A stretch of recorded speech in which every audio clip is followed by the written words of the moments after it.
Bonjour à toutes et à tous, il est 15 heures. Bienvenue dans cette nouvelle édition. Voici les titres qui vous seront développés.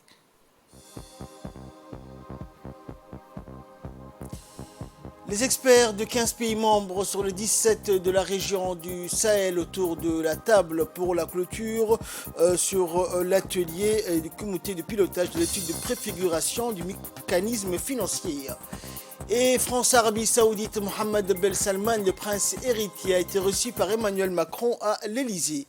Voici pour les titres. Bonjour à tous. Clôture hier de l'atelier sur la troisième réunion du comité de pilotage de l'étude de préfiguration du mécanisme financier du plan d'investissement climat pour la région du Sahel qui se tenait du 26 au 27 juillet au Sheraton Hotel. En effet, ce troisième comité de pilotage a regroupé à Djibouti des experts du Fonds vert pour le climat de 15 pays membres sur les 17, notamment le Bénin, le Burkina Faso, Cameroun, Cap-Vert, Côte d'Ivoire, Djibouti, Gambie, Guinée, Mali, Mauritanie, Niger, Nigeria, Sénégal, Soudan et Tchad. Conformément à la feuille de route de l'étude de préfiguration du mécanisme financier du plan d'investissement climat pour la région du Sahel, l'objectif général de cette troisième réunion du comité de pilotage était de contribuer à la mise en œuvre de la feuille de route du processus de l'opérationnalisation de la CCRS. La présente rencontre constitue une étape essentielle dans la finalisation de l'étude de préfiguration du mécanisme financier du plan d'investissement climat pour la région du Sahel qui constitue le Fonds Climat Sahel.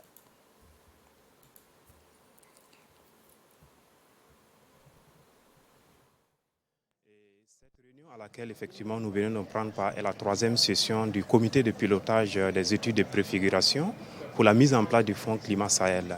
C'est une instance très importante pour nous en tant que pays sahélien très vulnérable aux questions du changement climatique.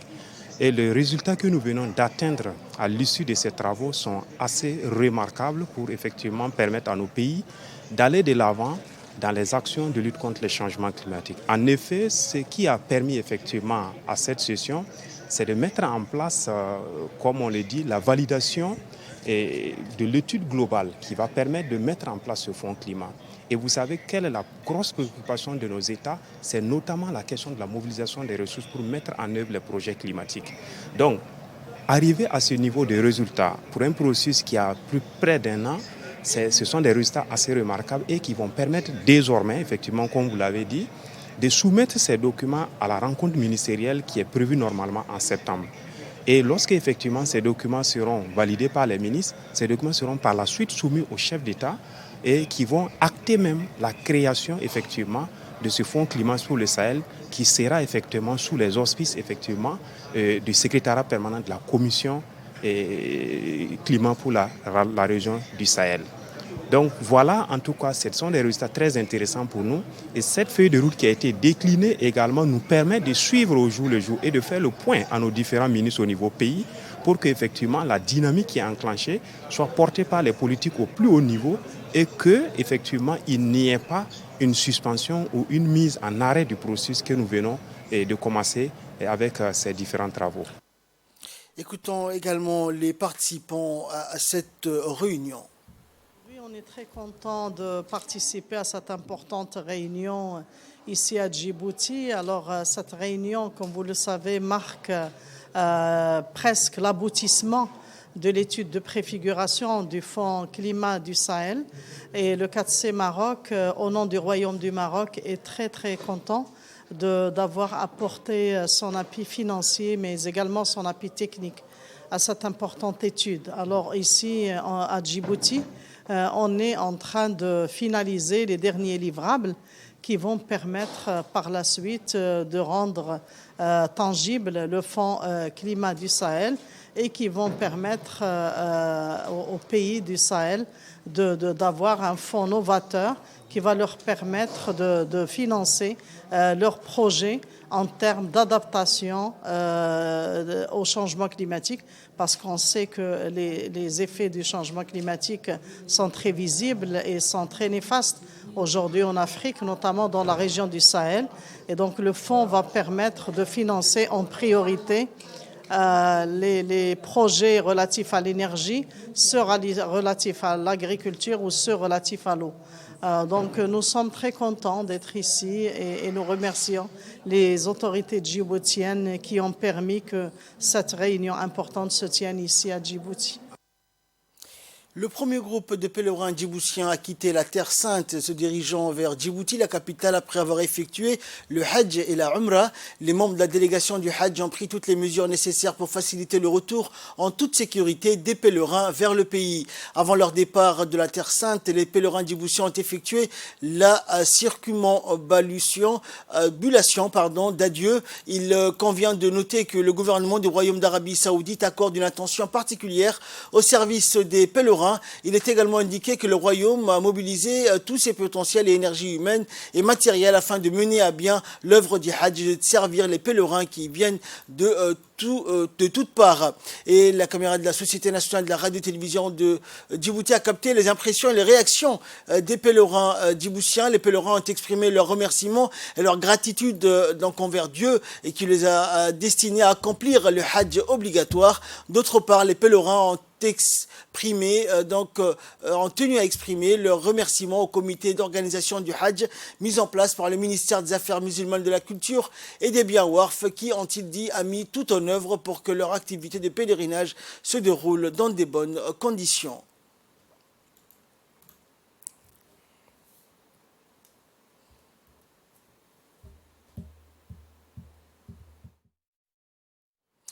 Les femmes parlementaires de la région d'Ikil, en collaboration avec l'Union nationale des femmes djiboutiennes, ont octroyé mercredi dernier des dons vestimentaires à la population de Sankal, le plus touché par la sécheresse dans la région d'Ikil. Et c'est dans la matinée que la délégation composée des députés Nouria Wabri, Aïcha Mohamed Habib et du préfet adjoint Youssouf Ali se sont rendus dans cette localité pour la remise de ce don.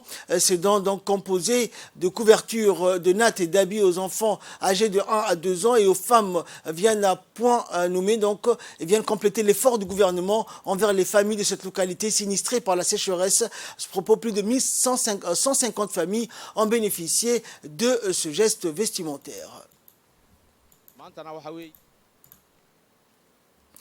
L'association Adir a organisé une grande soirée de sensibilisation contre la toxicomanie dans la ville blanche.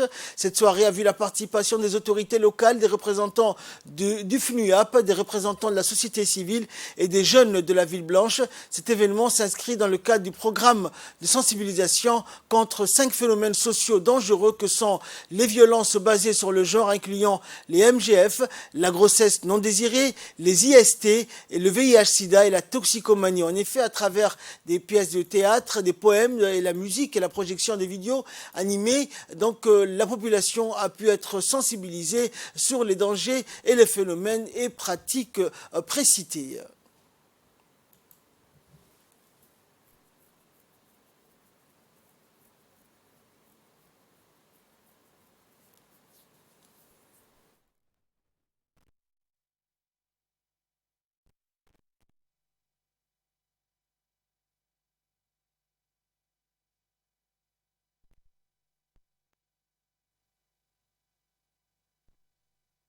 Les objectifs de cet événement étaient de sensibiliser les jeunes sur les dangers du VBG, y compris les MGF, au niveau local, vulgariser la législation nationale qui prohibe ces pratiques néfastes, utiliser les acquis institutionnels avec les actions communautaires dans la multiplication des actions de mobilisation sociale pour mettre à l'échelle la promotion de la lutte contre les VBG, y compris les MGF.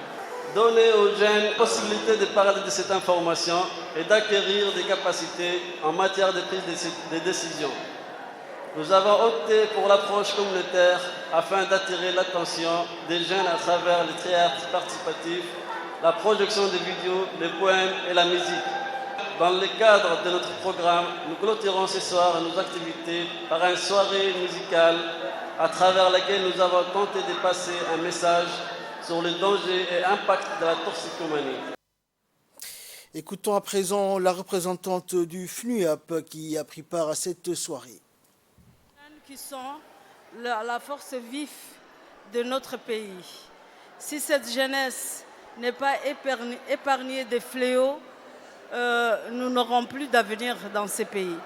Donc, l'UNFPA met un grand effort dans le cadre de sensibilisation et l'accompagnement de jeunes dans des actions de sensibilisation et d'accompagnement. Nous arriverons à convaincre en nous mettant ensemble, en nous accompagnant, en nous mobilisant. Et j'adresse un message au préfet et les autres responsables pour nous accompagner et accompagner ces jeunes qui ne ménagent pas leurs efforts. Parce que durant ces activités auxquelles j'ai assisté, j'ai vu que l'association ADIR avait beaucoup de choses à dire. Alors aujourd'hui, la drogue n'est plus un sujet tabou comme il y a très longtemps. Parce que ça se trouve partout, surtout dans les établissements scolaires. Et je sais combien les responsables des établissements scolaires se battent pour que ces fléaux cessent. Parce que la drogue, comme on le sait, a d'autres répercussions sur la jeunesse. Écoutons à présent le préfet de la région de Tadjoura qui a félicité donc l'association ADIR pour la réalisation de cette soirée. Et seulement, ce n'est pas la drogue aussi, il y a la santé universelle. Chaque jour, le médecin nous informe sur ce sujet. Nous les accompagnons aussi dans les lycées, dans les établissements. Aussi, il y a des jeunes qui s'adonnent à des pratiques de la drogue. Pour cela, c'est une lutte très acharnée qu'il faut mener. C'est une lutte de longue haleine, c'est des sensibilisations. C'est une société, vraiment, une société qui se développe. Dans cette société, il ne faut pas qu'il y ait des déséquilibres. Et ces déséquilibres, ce sera peut-être au niveau de la jeunesse. Et pour sauver cette jeunesse, parce que l'avenir du pays, c'est la jeunesse. La force, c'est la jeunesse, bien sûr. Donc si on n'a pas une bonne jeunesse forte, demain, on n'aura pas une nation forte. Donc je dirais aux jeunes ici, Inch'Allah, de sensibiliser leurs pères, comme le fait l'association ADIR, qui a sillonné la région de Bok et celle de Tadjoura. Si je reviens aussi au fléau qui touche les jeunes dans cette région, si j'en cite une, c'est la migration complexe. Ces jeunes-là rentrent dans la délinquance juvénile à travers la migration complexe, parce que ces deux régions sont traversées par des migrants qui nous viennent de notre géant voisin. Pour cela, il y a plusieurs partenaires qui interviennent, mais je dirais aux jeunes, encore les jeunes, de vraiment sensibiliser les jeunes, de mener ce combat à tous les échelons. Et enfin, pour clore l'actualité nationale, dans le cadre de la lutte contre le trafic illicite de marchandises de contrebande de tout genre, les militaires BIAS, en étroite collaboration avec les policiers du détachement d'Ali Sabieh, la brigade de la douane d'Ali Sabieh, ont intercepté une importante quantité de sacs de khat de contrebande. La marchandise saisie à cette occasion a été de 1000 kg de khat que les contrebandiers voulaient acheminer à Ali Sabieh. L'opération se poursuit. Le colonel Robleh Mohamed Abdallah, colonel par intérim de l'armée BIAS, exhorte la population à rester vigilante et à collaborer avec les forces présentes dans leurs secteurs respectifs. Selon la procédure standard en vigueur, cette quantité a été détruite à la brigade de la douane et détruite sur place en présence du chef de la brigade de la douane d'Ali Sabieh, Mohamed Moumin Hassan. Actualité internationale à présent, Mohamed Ben Salman a été reçu par Emmanuel Macron. Le président Emmanuel Macron a reçu hier soir le prince héritier saoudien Mohamed Ben Salman, invité pour un dîner travail au palais de l'Élysée. Emmanuel Macron a chaleureusement salué son hôte vêtu de la tenue traditionnelle saoudienne et c'est dans la première visite en Europe. Cette rencontre signe un peu plus la réhabilitation du dirigeant de facto du royaume, moins de 2 semaines après la visite du président américain Joe Biden en Arabie Saoudite, qui a consacré le retour du prince héritier, surnommé MBS, sur la scène internationale dans un contexte de guerre en Ukraine et la flambée des prix de l'énergie. L'Élysée affirme que ce dîner est nécessaire au regard de l'envolée des prix de l'énergie, de la crise alimentaire au Moyen-Orient et des inquiétudes liées au programme nucléaire iranien. Et en Afrique, vers le renforcement de la coopération économique entre la Gambie et le Maroc, le ministre des Affaires étrangères de la Gambie, Mamadou Tangara, s'est entretenu avec son homologue du Maroc, Nasser Bourreta, lors des rencontres organisées à Marrakech, au Maroc, en marge du 14e sommet des affaires États-Unis-Afrique. En marge de cette rencontre de haut niveau, Africa 24 s'est entretenu avec le ministre des Affaires étrangères et de la coopération internationale et des Gambiens à l'étranger de la République de Gambie sur les liens entre le Maroc et les échanges de l'Afrique avec le monde. C'est tout pour ce journal. Merci de nous avoir suivis. Excellent week-end sur Télé Djibouti.